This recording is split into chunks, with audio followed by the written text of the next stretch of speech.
I wanted to explain to you why the word shaitan is important to understand. It has a non-Arabic origin also, but in the Arabic language it is argued to be from one of two origins. It's shayt or shatan. There's two possible origins of the word. And the word shatan in Arabic actually means taba'ada. It means someone that goes far, far away. Someone who's very far and very long distance away. It's actually the same reason why the word shatan is used in Arabic for a very long, extensive rope.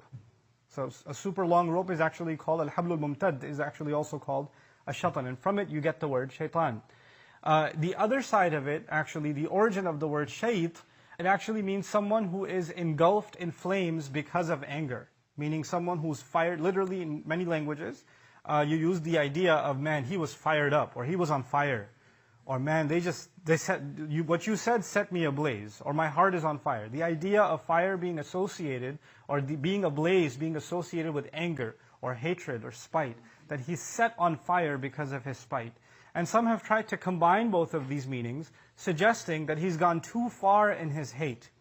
And anytime there's any opportunity for him to get closer and reduce that hate, he keeps pushing it away and keeps going further and further away.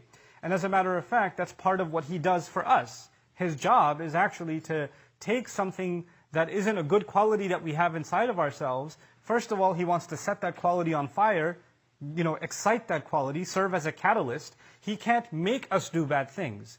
But there is a potential dangerous ingredients inside the human being already. He can encourage you to be careless with those ingredients and start a fire. And once you do, then he wants you to keep going and going and going. يُرِيدُ الشَّيْطَانُ أَن تُضِلُّوا ضَلَالًا بَعِيدًا, Quran says. Shaitan wants that you go misguided far, far, far away.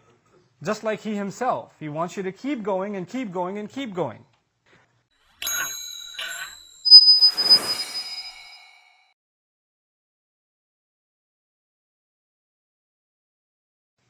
Shaitan, his response to Allah when Allah tells him to leave is أَنظِرْنِي إِلَى يَوْمِ يُبْعَثُونَ. Give me extra time, and it's not a lot of time. نَظَّرَ would be to give a lot of time, أَنظَرَ would be to give not too much time. I'm not asking for too much time until the day when they are resurrected. Meaning, don't punish me right away, just give me some ability from even now until the day they're resurrected. And in the mind of Shaitan, that's not a long time. In the mind of Shaitan, who's actually been in the company of Allah, been in the company of the angels, he actually understands that from the time that this conversation happens until Judgment Day is not a very long time. And actually what he spins to all of us is, you got time.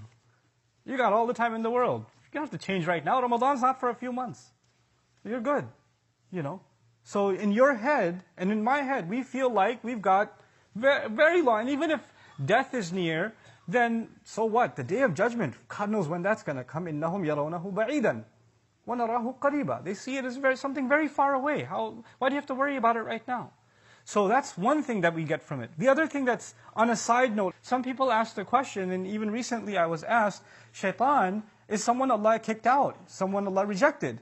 And yet later on in the story you learn that he was able to whisper to Adam and our mother, who were still in heaven. So how is he able to whisper to them while he's kicked out of heaven and they're still in heaven? And possibly the answer to that is actually this ability Allah gave him. First of all, he stays at a distance. He's part of the meaning of his word. He stays at a distance. But Allah gave him the ability to have his whisper reach us anyway. And that's not so hard for us to imagine today. Right? People are very far away from us and their voice reaches us by means that would, in any other century of world history, would be considered magic. I can see my mother from across the ocean. That's, in any other day and age, that would be called magic. Today it's just an iPhone. Or today it's just a video call. Right? It's just a Skype call. But the idea that he can reach from a distance and can whisper is an ability that Allah allowed him to have until the day of resurrection.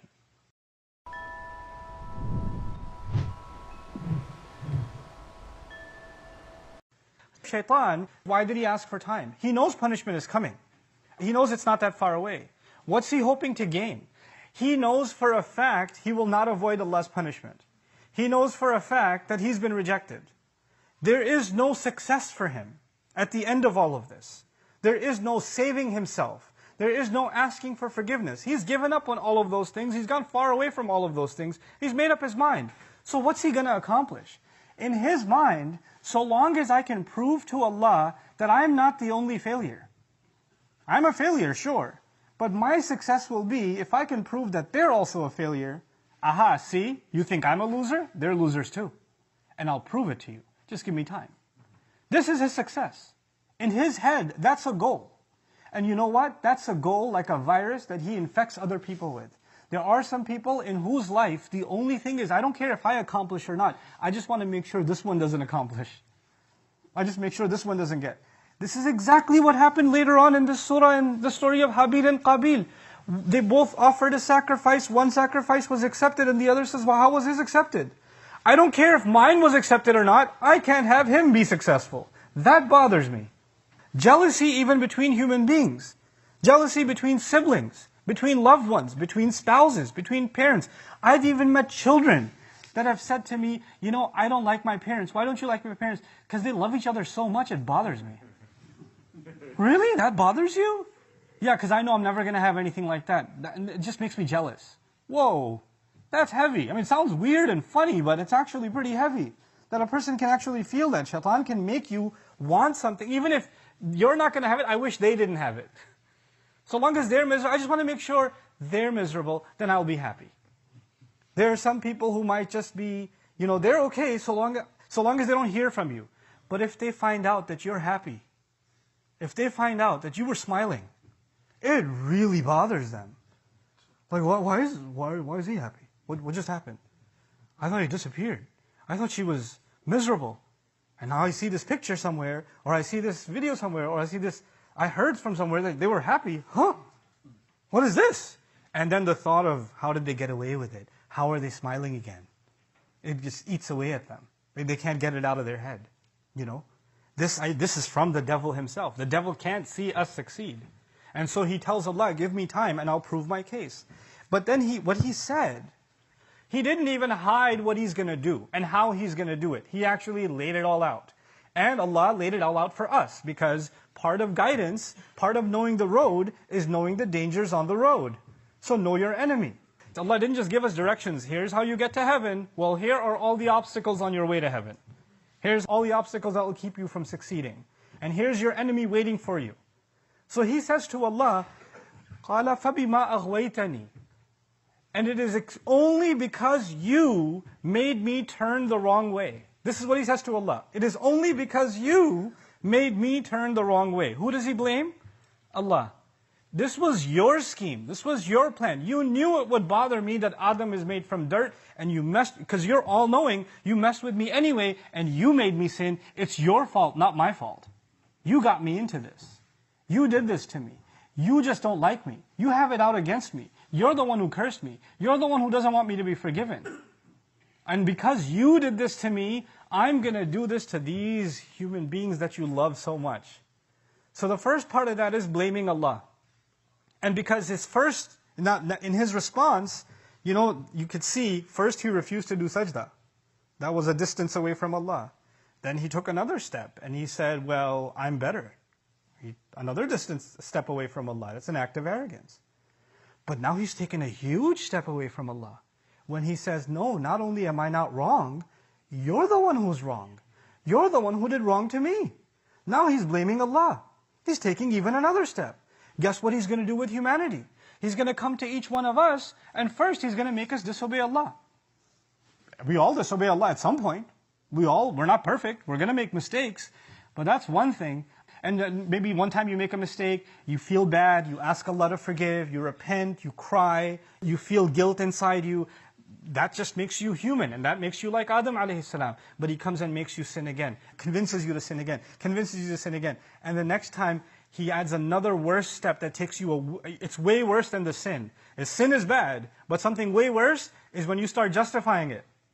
It's way worse. When you start giving a logical explanation for why you sinned. Well, I was under a lot of pressure, or I did this, or I had this reason or that reason. You don't understand what I was going through. I was really upset at the time. I have my reasons. When you start doing that, you're being like the devil. He's taking another step away. Taba'ada, shatana. Another step away from Allah.